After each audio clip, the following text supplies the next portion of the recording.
Okay, so I've watched a lot of videos. Some people say different things. One guy was explaining this. You got to twist it and yank it off. I don't think that's going to work. Okay. This is the second shifter I've changed in this car. They're cheap. I buy them online and I think I pay about $10 for it. This is the new one. And a lot of people don't realize this Buick Regal is actually an Opel. It's made by Opel. So it's cheaper if you buy it under the name Opel. It's the same exact part. Opel is the name. Okay.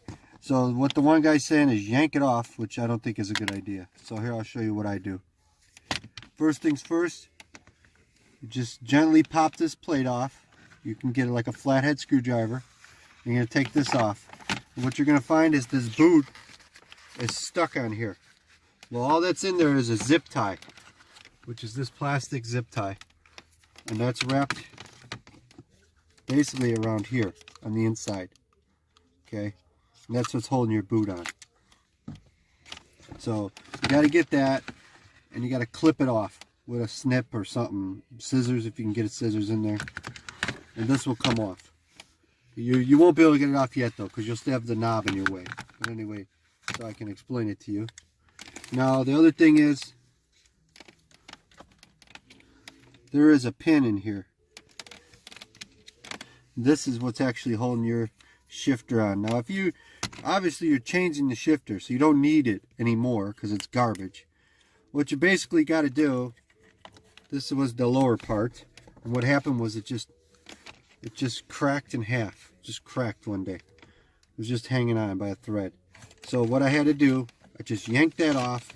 This chrome piece that was on here, it's cheap plastic. I basically snipped it off, peeled it off, got it off. And then in the front of your shifter is a little metal pin. And that is in here. And that's what's holding it on. Okay. So basically, you'll see it in the front. You got to just pop it right out, and this whole shifter knob will come off. Okay. Now I'm going to show you how I'm putting the new one on, which is real simple. Here we go. Start with our boot first, right? Okay. Let's see. Here's our shifter knob. All right. I'm going to stick it in here. All right. I get it in here how I want it. Okay. It's pretty well lined up, right? Got it how I want it right now. I'm going to take my zip tie. This simple. Take my zip tie. I'm going to become a professional at this because these are such junk. I just keep changing them out. Car's only got like 40,000 miles on it. Alright. There's my zip tie. And I just snug it up. Right. Now my boot is connected. Okay. I'll just take a little snips. And I'll just snip off the extra here.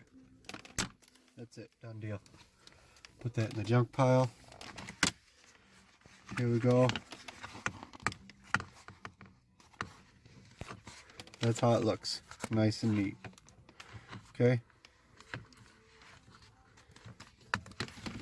Now my shifter knob.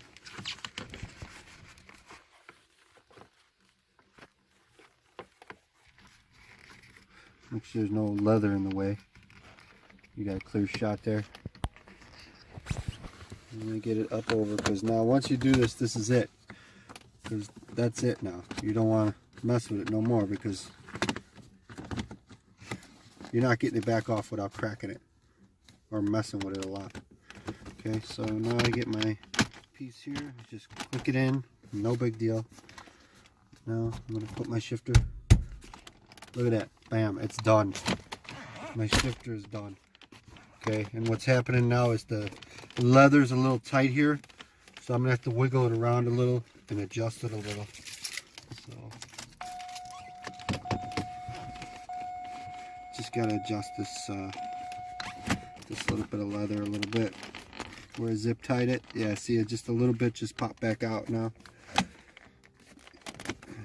and now it's got slack in it. And then the other problem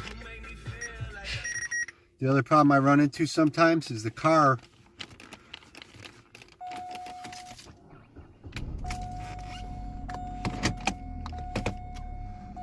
Here we go, we're in drive. Now we're in park. One time I changed it, I had problems when I put the car in park that it wasn't letting the key out. And that was the shifter knob wasn't straight in there right away, the right way. But now it seems okay.